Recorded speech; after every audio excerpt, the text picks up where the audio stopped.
It was Rabbi Lau's own bar mitzvah. Obviously, he was 13 years old, but he was orphaned since he was about 8 or 9. Poor orphaned, raised by an uncle in Kiryat Motzkin in Israel. Finally, this is a moment of light. He would be reading from the Torah. It was his bar mitzvah. I didn't teach him, because he's way older than me, but I did teach 1,000 bar mitzvah boys to read from the Torah, literally. And I know the pride and the light that fills their minds and their hearts. That's what was happening with Rabbi Lau in the big shul. He was ready. They called him up, and suddenly an older man, the gabbai, the regular reader, walked up to the Torah, assuming the position of the reader, of the Bal Koreh. A little tumult arose. He said, "I'm the reader. Who's this little boy?" It was his bar mitzvah. There was tension. Voices rose. But the young Yisrael Meir Lau stepped up respectfully and quietly and said, "Let him read. It's okay. I'm just a boy. I'll have many more opportunities." And he did. He let the old man read. That moment, that quiet decision, may have helped shape the future chief rabbi of Israel, Rabbi Yisrael Meir Lau. God says, "I dwell with the humble. I dwell with the brokenhearted. I dwell with those who make space for me." Just like we humans feel drawn to people who make space for us. Think of the people you want to be with in a room. Is it the one who fills the room with their ego? Or is it the one who makes room for you and for others? Talking about humility, but that also raises a question. What if somebody's truly great? Can they be humble? What if you have a talent? If you're wealthy? If you're brilliant? If you have any other great characteristic that stands out? Shouldn't you, don't you, naturally feel above the rest? Is humility even possible if you know your worth? That's the question.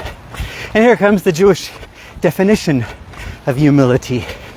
It's not about denying your greatness. It's about knowing its source. If you know its source, it doesn't weaken you. Humility, it gives you strength because you're channeling something far bigger than yourself. If you just get out of the way, you let God's power work through you. Our Rebbe was a model of this. Clear vision, towering brilliance, a visionary like no other. But the Rebbe didn't fill the room with his ego. He filled the room with purpose, with God's purpose. He filled the room with you and me. That's humility. There's a saying, when someone achieves something small, little, they say, "I did this."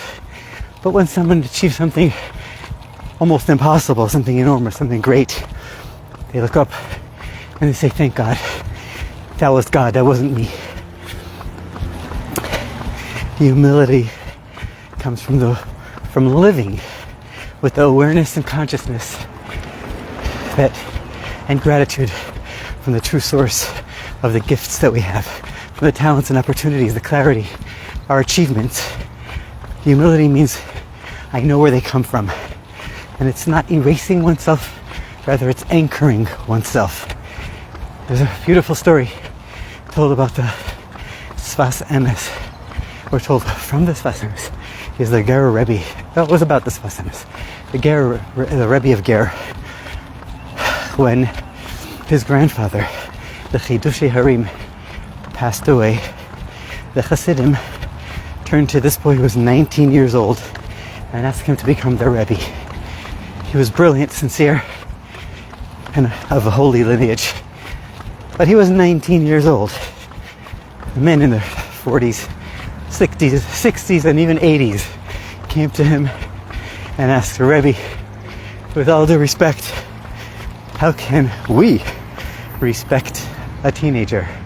How can a teenager lead us? We studied by your grandfather, the Rebbes of yesteryear.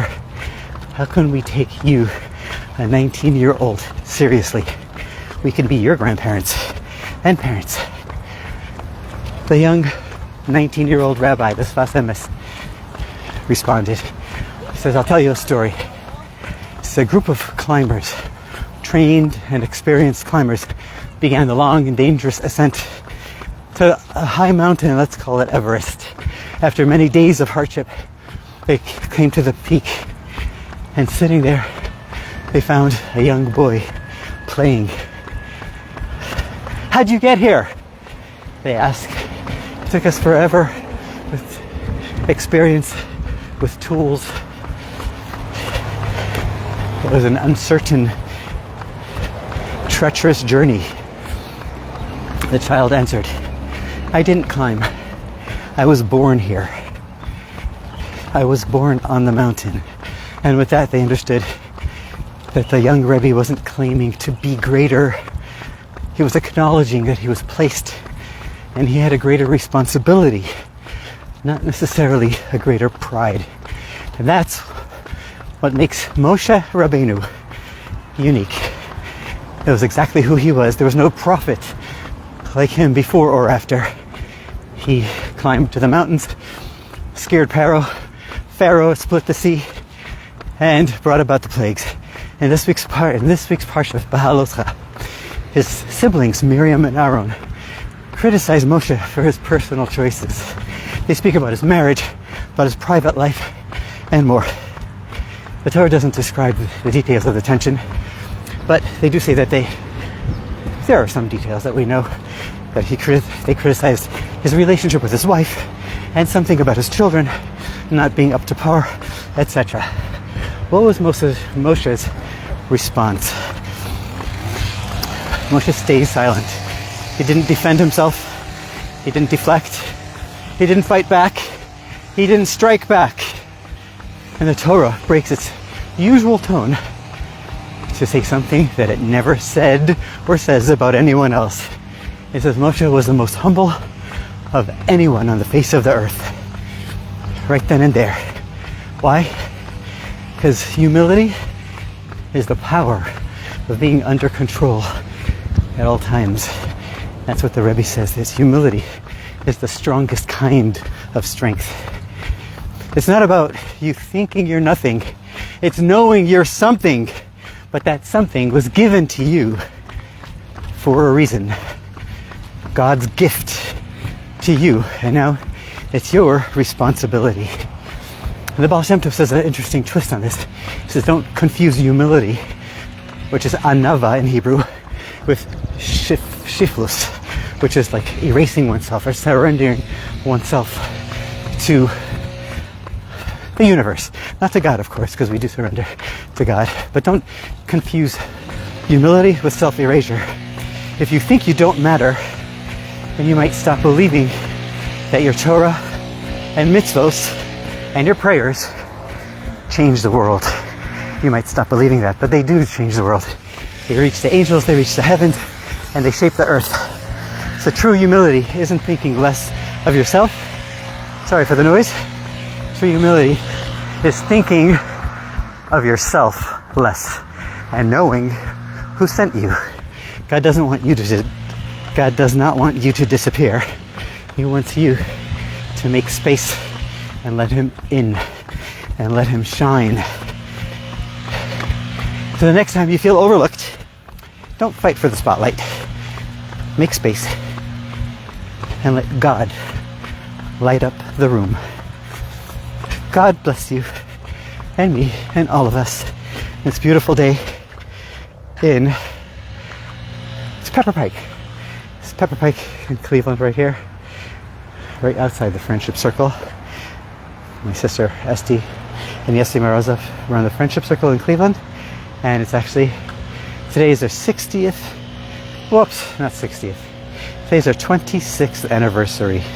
So we'll dedicate this for them for many happy, healthy years together, many productive, joyous years. And God bless us all. Take care.